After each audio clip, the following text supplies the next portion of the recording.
The reason you cannot stop thinking about them is not weakness.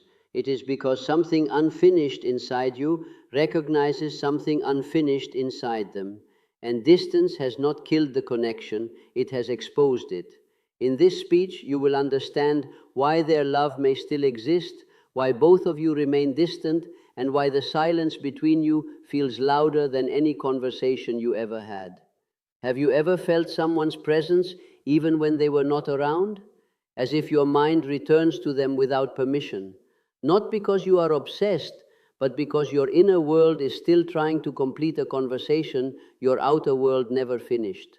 Before we go deeper, pause for one honest second. If this message feels personal, write, "I understand now," in the comments. Not for them, for yourself. Because the moment you name what you feel, it stops controlling you from the shadows. The thought that keeps returning is never as simple as memory. Memory comes and goes, but this kind of thought circles back like it has unfinished work. You may wake up and they are there. You may be busy, smiling, talking to other people, trying to move forward, and still some small part of your mind quietly turns towards them. This does not mean you are weak. It means your inner world has not yet found completion. When a bond ends without full understanding, the mind keeps searching for the missing piece. It asks, why did they act that way? Did they feel it too? Was it real? Did I imagine the depths? These questions become emotional loops because the heart does not easily accept silence where honesty was needed. You are not only thinking about the person, you are thinking about the version of yourself that existed with them. The hopeful version, the vulnerable version, the version that believed something meaningful was beginning. Some people touch places inside us that ordinary people never reach. They awaken longing, fear, tenderness, insecurity, and desire all at once. That is why forgetting them feels impossible. They became connected to something deeper than attraction. They became tied to an unfinished emotional truth. Maybe you wanted love from them. Maybe you wanted an apology. Maybe you wanted them to choose you clearly. Maybe you wanted proof that what you felt was not one-sided. This is why distance can make the connection feel even stronger. When there is no clear ending, the imagination begins to fill the empty spaces. Silence becomes a room where hope and pain sit together. You replay moments, small looks, words, delays, disappearances, and you try to give them meaning. But be careful here. Not every repeated thought is a sign you must return.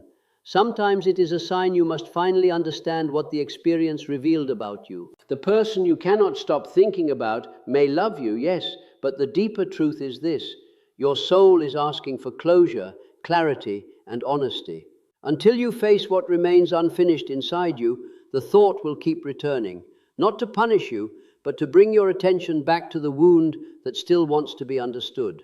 Distance does not always mean love has disappeared. This is where many people misunderstand the silence between two hearts. They think, if this person loved me, they would come closer, they would speak, they would explain, they would fight for the connection. And yes, sometimes that is true. But sometimes love exists in a person who does not yet have the courage, maturity, or emotional safety to hold it properly. Some people feel deeply, but they do not know how to move toward what they feel. Their heart may recognize you, but their wounds may resist you. Their soul may want closeness, but their fear may choose distance. This creates one of the most painful contradictions in human connection. Someone can care about you and still behave as if they do not. Not because the feeling is fake, but because the feeling is too real for the part of them that is still afraid. Distance can be caused by pride. They may not want to admit how much they miss you. It can be caused by guilt. They may know they hurt you and feel ashamed to return. It can be caused by fear of rejection. They may wonder if you have moved on, if you would ignore them, if they have already lost their place in your life. And sometimes distance comes from emotional immaturity. They feel love, but they lack the emotional language to express it with honesty. But here is where you must stay sharp. Love that remains hidden forever cannot nourish you. Silent love may explain their behavior, but it does not excuse it completely. You cannot build a life on someone's secret feelings. You cannot keep bleeding just because you believe they care somewhere beneath the surface. A person's inner love only becomes meaningful when it starts showing up through action, respect, responsibility, and truth. So, yes, they may love you from a distance. They may think of you, miss you, compare others to you, and feel your absence more than they admit. But distance also reveals what love is missing. Love without courage becomes silence. Love without action becomes confusion. Love without honesty becomes a wound both people keep carrying in different ways. Some connections feel strong because they do not only touch your heart, they touch the hidden parts of you that you rarely show anyone.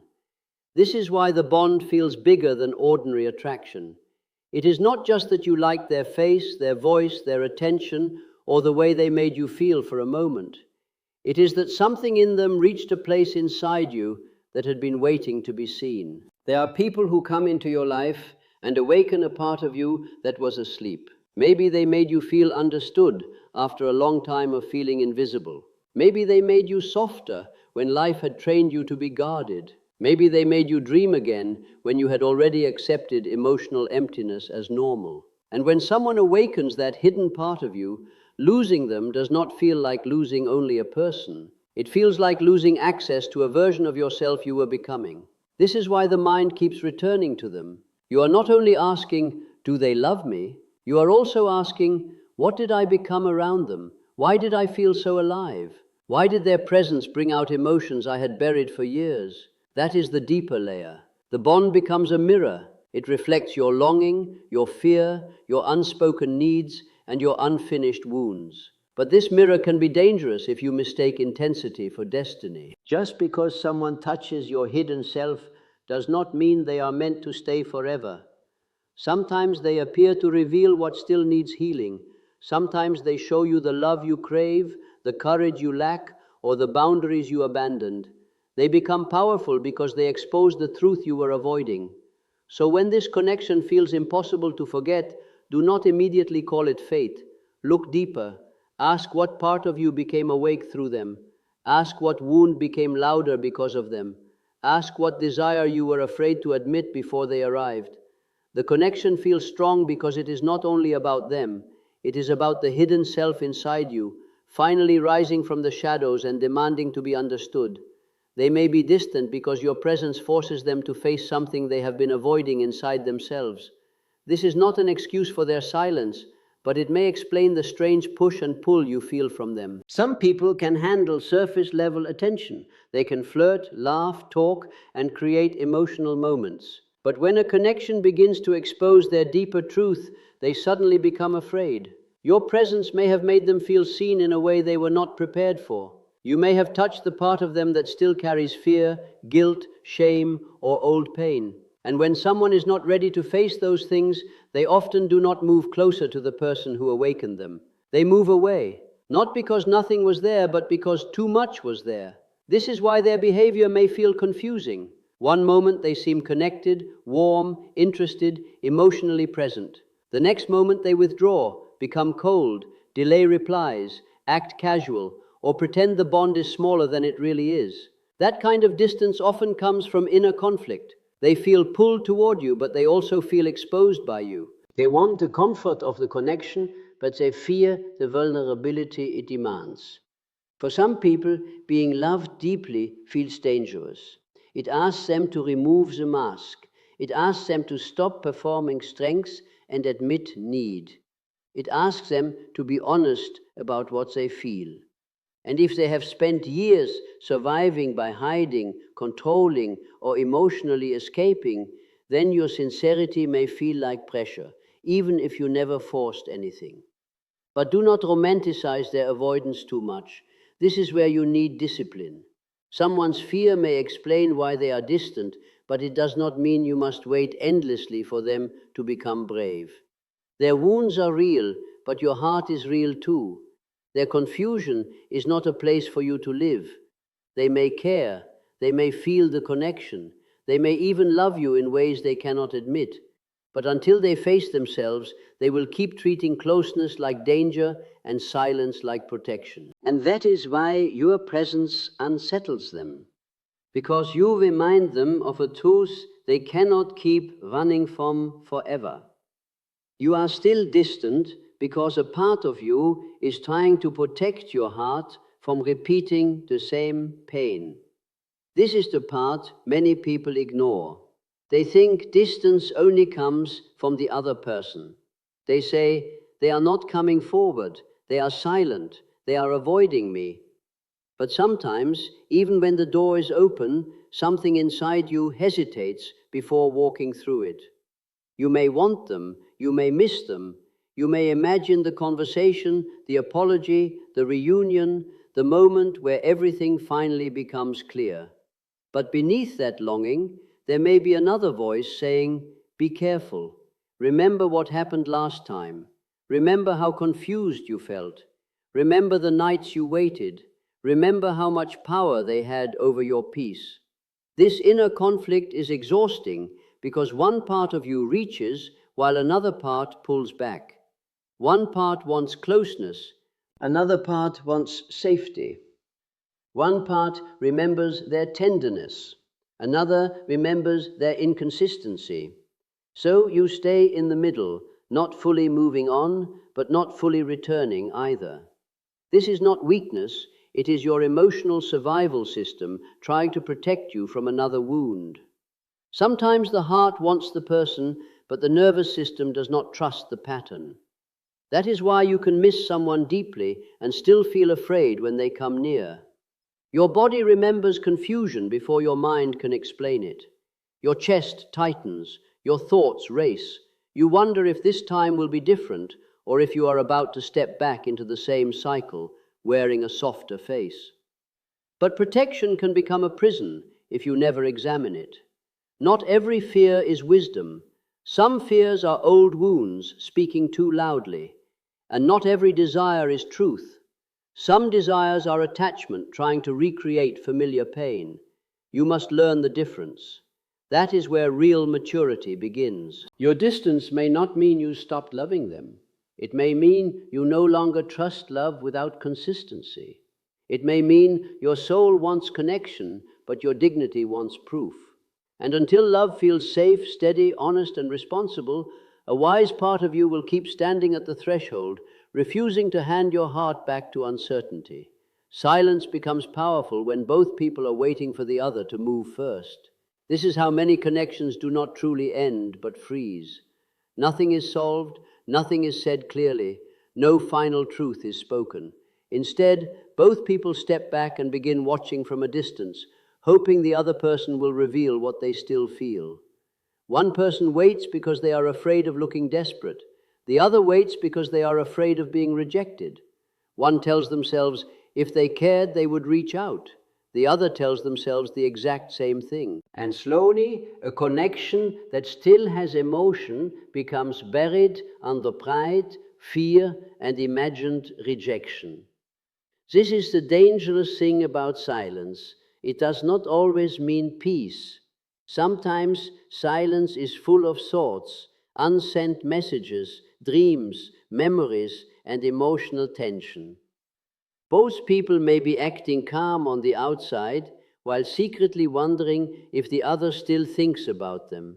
They may check old conversations, notice small signs, compare every new person to the old connection, and still refuse to speak because speaking would mean risking vulnerability.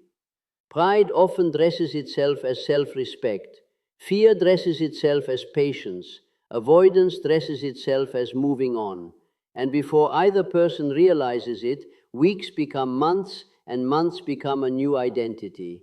They become two people pretending not to care while carrying the same unfinished story in different rooms. But here is the truth you cannot ignore. Silence may protect your ego, but it rarely heals your heart. If the silence is coming from wisdom, it will bring peace. If it is coming from fear, it will create obsession. There is a difference between choosing silence because someone has disrespected you and hiding in silence because you are afraid to be honest. This does not mean you must chase. Do not confuse courage with begging. Courage can be one honest message, one clear boundary, one final truth, or one decision to stop waiting. The point is not always to contact them. The point is to stop letting silence control your inner world. When both people wait for the other to move first, love becomes trapped between two frightened egos, and unless someone chooses truth over pride, the connection remains alive in memory but absent in reality. The lesson is not to chase them. The lesson is to understand why this bond still has power over you.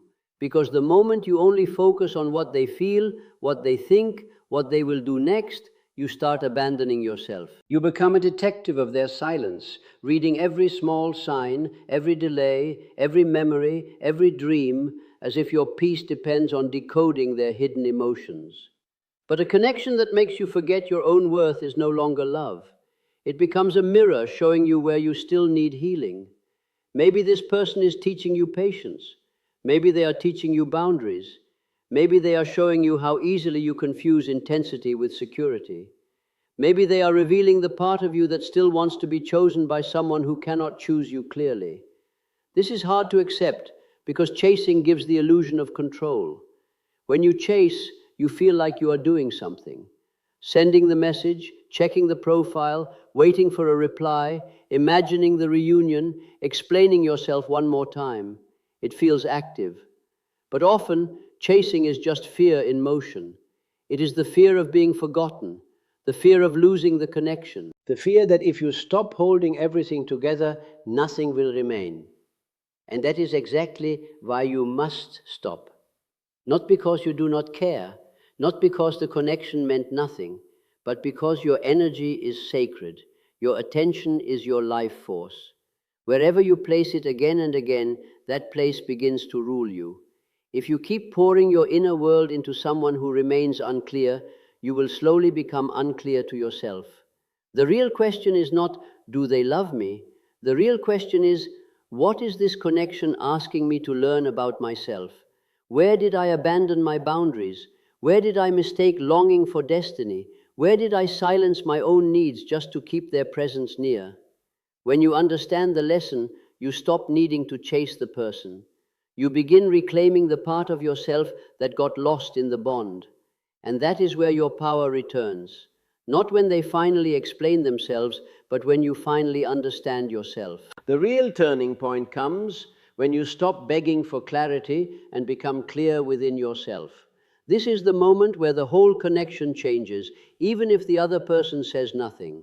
For a long time, you may have waited for them to explain their silence, confess their feelings, admit their regret, or finally tell you what this bond meant to them. You may have believed your peace depended on their answer, but that belief is exactly what kept you trapped. When you wait for someone else to give you clarity, you place your emotional freedom in their hands. You keep watching their behavior, hoping it will finally make sense. You keep measuring their silence, their distance, their small signs, their almost moments. And while you are studying them, your own life stands still. That is the danger. You stop living from your center and start living from their uncertainty. But there comes a point where you must ask yourself the harder question. What has already been shown? Not what do I hope they feel, not what could they mean, not what might happen one day. What has their pattern actually revealed? Because sometimes silence is already an answer. Distance is already an answer. Confusion, repeated again and again, is also an answer. It may not be the answer your heart wanted, but it is still information. Becoming clear within yourself does not mean you stop loving them overnight. It means you stop letting their confusion define your worth. You stop making excuses for patterns that keep hurting you. You stop begging the universe, their ego, their fear, or their timing to finally choose you. Instead, you choose your own peace with both hands. And this is where your energy changes. You no longer chase. You no longer perform. You no longer wait at the doorway of someone who cannot decide whether to open it. You become quiet, not from pain, but from power. You become distant, not to punish them, but to protect what is sacred inside you. And often, when you stop needing their clarity, they begin to feel the loss of your energy. Because people only understand the weight of your presence when they finally experience the silence of your absence. So if this person still lives in your thoughts, do not immediately judge yourself for it. Do not call yourself weak, foolish, or broken. Sometimes the mind returns to someone because the heart is still trying to understand what the soul experienced through them. Some connections do not end cleanly. They leave behind questions, silence, longing, and a strange feeling that something important was never fully spoken. But you must also be honest with yourself. A deep connection is not always a safe connection. Intensity is not always love. Silence is not always mystery. And distance is not always proof that something beautiful is waiting to return. Sometimes distance is simply showing you what the other person cannot give, what they are afraid to face, and what you can no longer keep sacrificing yourself for. They may love you, they may miss you, they may think of you when the world becomes quiet, they may compare everyone else to the feeling they had with you. But love that stays hidden, confused, or inconsistent cannot become the foundation of your peace. You were not created to survive on signs, guesses, memories, and almost confessions. You deserve love that has enough courage to stand in the light. The real message is not that you must run back to them. It is that you must come back to yourself. Understand why they affected you so deeply. Understand what wound they touched, what desire they awakened, what lesson they carried, and what part of you became lost while waiting for them to become clear. When you stop chasing answers from someone who remains uncertain, your energy returns. Your mind becomes quieter. Your heart becomes wiser. And your presence becomes stronger because it is no longer begging to be chosen. So let them feel the silence now. Let them meet the version of you that no longer waits in confusion. Because the moment you become clear within yourself, everything changes. They may return, they may not. But you will no longer be standing in the same place, asking the same question, bleeding from the same wound.